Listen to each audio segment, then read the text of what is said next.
Jack Chen wiped the red Martian dust from his safety goggles as he finished his 12-hour shift at Construction Site B of Mars Colony 7. The twin moons of Mars cast long shadows across the construction yard, where he helped build new biodomes for the growing human settlement. As the site's last worker to leave, he was responsible for the final security check. That's when he saw it, a bright flash in the dark Martian sky followed by a streak of blue fire. Something was falling, and it wasn't a meteor. The object crashed about half a kilometer from the construction site, sending up a cloud of rust-colored dust. Jack's safety training told him to report it and wait for the emergency team. But something in his gut told him someone might need help. Grabbing his emergency kit and oxygen reserve, he hopped onto his rover and sped toward the crash site. The object was a sleek escape pod, unlike anything in Earth's arsenal. Its silver surface was decorated with strange symbols that seemed to shift color in the moonlight. A thin trail of sweet-smelling smoke leaked from a crack in its side. "Hello," Jack called out, approaching carefully. "Anyone in there? I'm here to help." A soft hiss answered him as the pod's door slid open. Inside lay a figure that made Jack's jaw drop. The alien looked almost human, except for her iridescent purple skin and the delicate fins where ears should be. Her silver jumpsuit bore the same shifting symbols as the pod. She opened her eyes, all three of them, and looked at Jack with surprise. You're a manual laborer," she asked in perfect English, her voice musical and strange. "But yes," Jack replied, extending his hand to help her up. "I'm Jack Chen, construction worker. Are you hurt?" The alien woman took his hand, but instead of standing up, she dropped to her knees. "A master craftsman. I am Kythera, third daughter of House Centillion. Please, I beg for sanctuary." Jack blinked in confusion. "Ma'am, Kythera, please get up. We need to get you checked out by medical." "You don't understand," she said, her fins quivering. "In my culture, those who build with their hands are of the highest status. To be rescued by one such as you, it must be fate." Before Jack could respond, colony security lights flooded the area. In their harsh glare, he could see tears falling from all three of Kythera's eyes. They glowed like tiny stars. "Please," she whispered, "don't let them send me back. I'd rather die than return." Jack looked at the approaching security vehicles, then back at the desperate alien woman. In that moment, he made a decision that would change not just their lives, but the course of human-alien relations forever. "Come with me," he said firmly. "We'll figure this out together." 3 days after hiding Kythera in his small apartment, Jack woke to the sound of sirens. Through his window, he saw 3 massive ships hovering over Mars Colony 7. Their hulls shimmered with the same color-changing symbols as Kythera's escape pod. "They're here," Kythera whispered, her 3 eyes wide with fear. "The Centaurian Imperial Guard." The colony's communication system crackled to life. "Attention, citizens. We are searching for a dangerous criminal. Anyone harboring the fugitive Kythera of House Centillion will face severe consequences." Jack watched as Kythera's shoulders slumped. "Dangerous criminal?" he asked. "I refused an arranged marriage," she explained, wringing her hands. "In my culture, that's considered a crime against the Empire." She looked at Jack with admiration. "But meeting you, a master builder who shapes worlds with his hands, it gave me hope." A loud knock interrupted them. Colony security. "Open up." Jack quickly led Kythera to his bedroom. "Hide," he whispered, then went to answer the door. 2 human security officers stood there, accompanied by 3 tall Centaurians in gleaming armor. Their skin was darker purple than Kythera's, and they carried strange weapons that hummed with energy. "Worker Chen," one officer said, "we need to search your home." The tallest Centaurian stepped forward, looking down at Jack's dusty work clothes with disgust. "Our scanners detected Centaurian life signs in this sector." Jack crossed his arms. "Do you have a warrant? Even on Mars, we have rights." The Centaurian's fins flared in anger, But before he could speak, another voice rang out. "How dare you disrespect a craftsman?" Thera emerged from hiding, her voice filled with authority. "Do you not see the calluses on his hands? The marks of his noble profession?" The Centaurian guards froze, then quickly bowed to Jack. "Our deepest apologies, Master Builder. We didn't realize." The human officers looked confused as the aliens treated the simple construction worker like royalty. Jack was just as puzzled, but he played along. "Cthulhu is under my protection," he declared, hoping he sounded confident. "By your own customs, you must respect that." The guards huddled together, speaking in rapid clicks and whistles. Finally, they turned back. "This complicates matters. We will report to the High Council, but know this, harboring her has consequences." After they left, Thera touched Jack's rough hand. "You protected me again," she said softly. "In doing so, you've just followed the third ritual of Centaurian courtship." "The what?" Jack asked, but Kythera was already lost in thought, her fins glowing with a soft pink light he hadn't seen before. Outside, the massive ship still loomed, casting strange shadows over the red Martian landscape. Jack had a feeling this was just the beginning of his troubles. A week passed since the guard's visit. Jack noticed Cthulhu growing more anxious each day as she watched news reports about increasing tensions between Earth and the Centaurian Empire.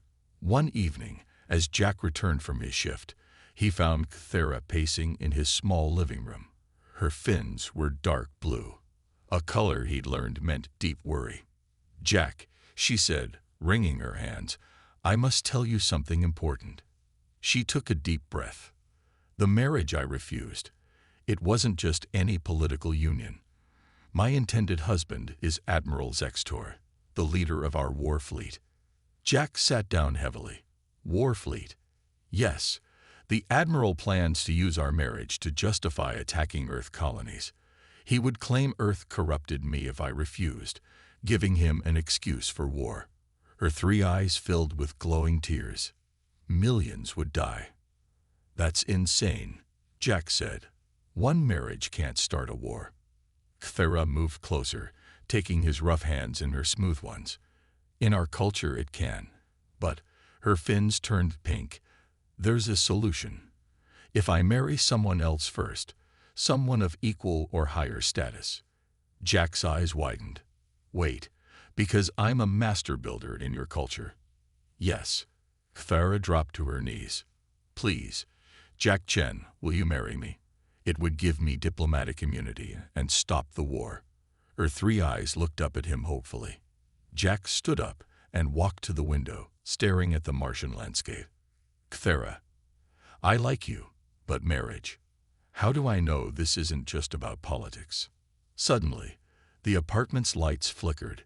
Through the window, Jack saw a small ship landing nearby. Cthulhu gasped. "Assassins. The Admiral must have sent them." She pulled Jack away from the window just as a beam of energy shattered it. Jack grabbed her hand. "Quick, through the emergency tunnel." As they ran through the maintenance shaft, Cthulhu spoke breathlessly. "Jack, you must know, I'm not asking just for politics. These past days, watching you work, seeing your kindness, I've never met anyone like you." They reached a safe room just as explosions rocked the building. In the dim emergency lighting, Jack saw Cthulhu's fins glowing with a deep gold color he'd never seen before. "What does that color mean?" he asked softly. She touched her fins self-consciously. "It's the color of true love. We can't fake it. Our bodies betray our real feelings." Jack looked at the scared but brave alien woman before him and made his decision. "If we're getting married," Jack said as they sat in the colony's underground shelter, "we're doing it the human way first. I want us to date." Thera's fins twitched in confusion. "Date? You mean establishing temporal coordinates?" Jack couldn't help but laugh. "No, it means getting to know each other better. Going out together, having fun, sharing experiences."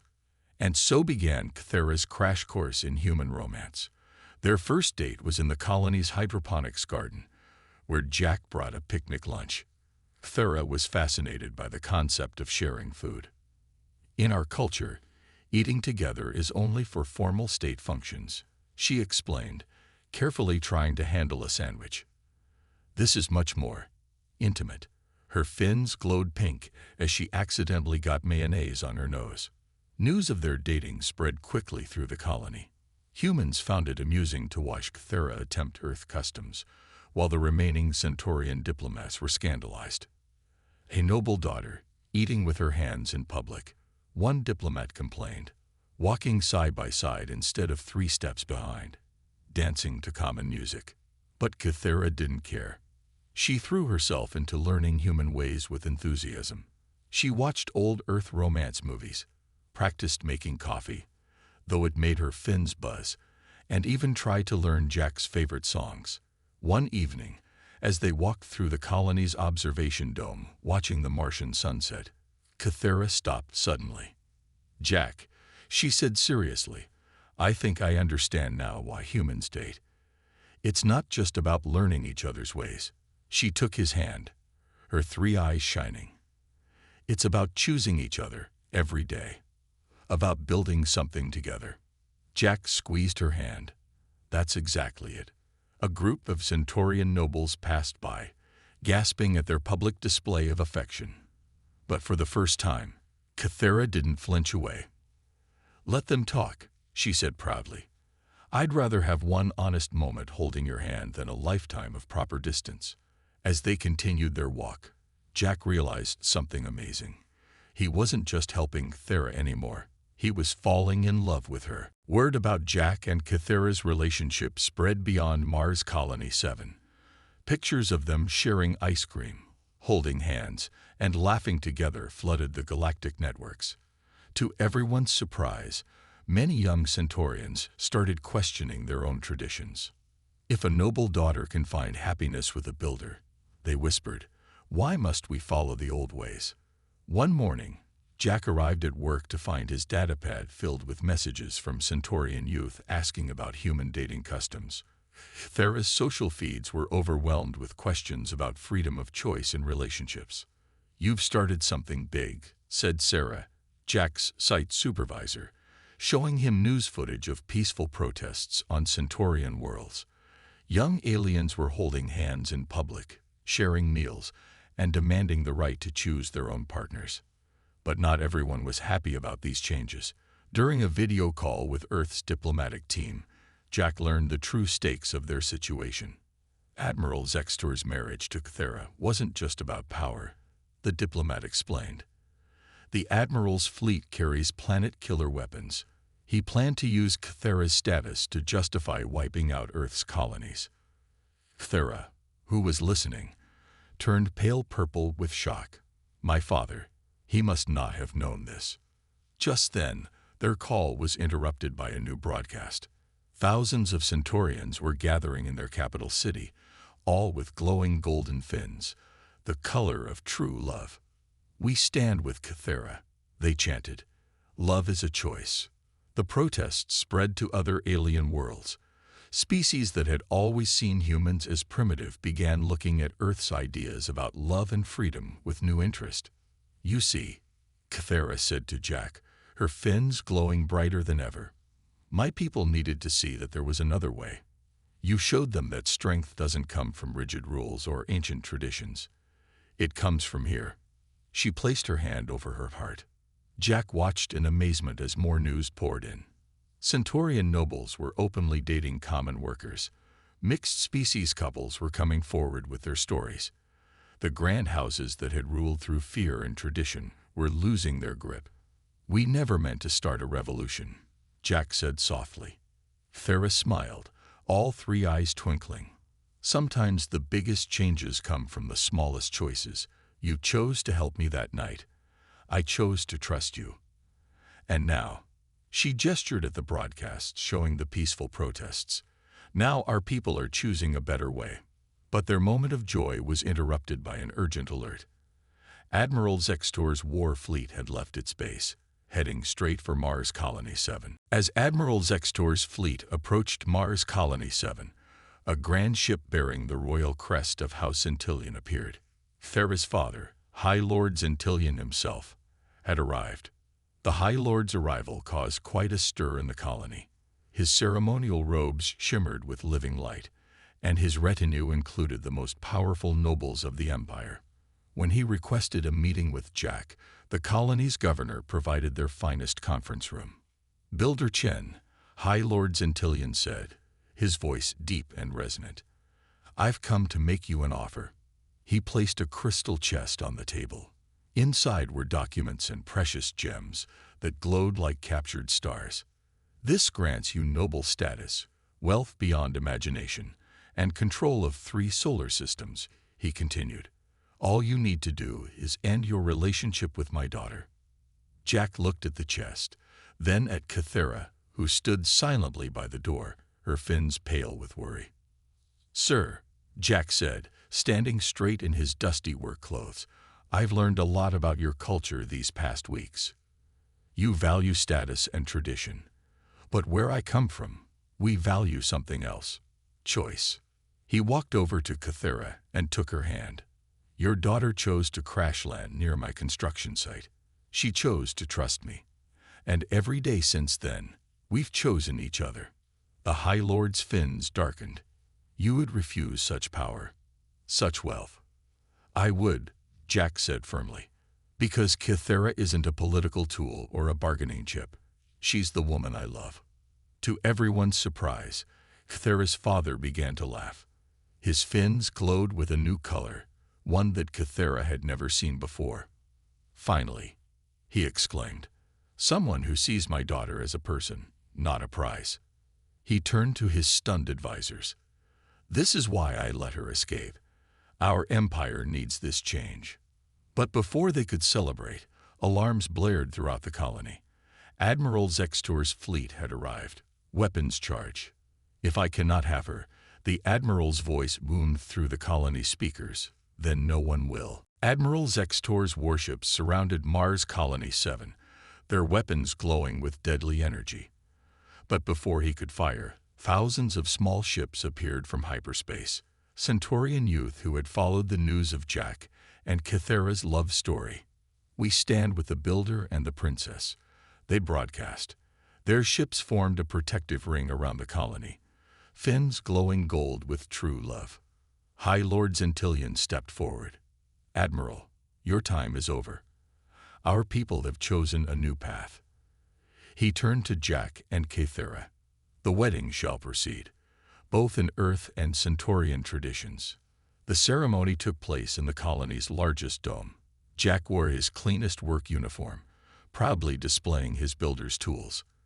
Kythera wore a dress that combined her royal robes with a traditional Earth wedding gown.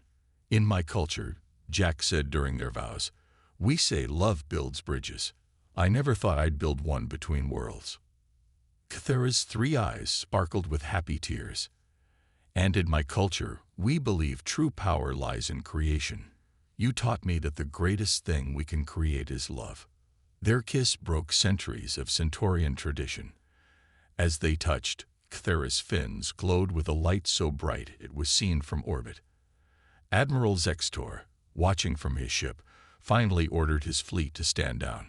1 year later, Jack and Kythera's home became famous across the galaxy. They built it themselves, the human builder and the alien princess working side by side. Its design combined Earth's practical comfort with Centaurian beauty. Their marriage changed everything. The Centaurian Empire transformed into a democracy. Mixed couples became common. Jack's construction company now specialized in homes for different species living together. "You know what's funny?" Jack said one evening as they watched Mars moons rise. "You begged me to marry you to save your people from war. But in the end, love saved us all." Kythera finished, resting her head on his shoulder. Her fins glowed with that special gold color, the one that meant true love, the one that had started a revolution. Above them, ships from 100 worlds passed peacefully through Martian space, their pilots following the example of a simple builder who dared to love an alien princess. The end.